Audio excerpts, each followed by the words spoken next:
అందరికీ శ్రీ పరాభావనవ సంవత్సర ఉగాది శుభాకాంక్షలు. తెలుగువారి కొత్త ఏడాది వచ్చేస్తుంది. ప్రకృతి అంతా కొత్త చిగురులతో కలకల్లాడుతుంటే మన ఇళ్లల్లో పండుగ సందడి మొదలైపోయింది.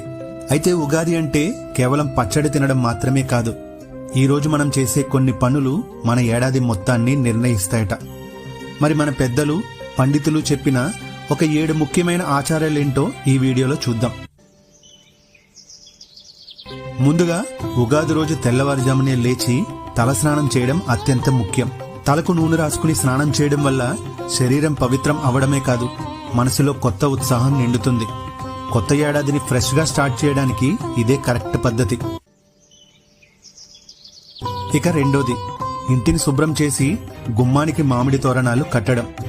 మామిడి ఆకులు కేవలం అలంకారం మాత్రమే కాదు, అవి నెగిటివ్ ఎనర్జీని తీసేసి ఇంటికి కావలసిన ప్రాణవాయువును, పాజిటివ్ ఎనర్జీ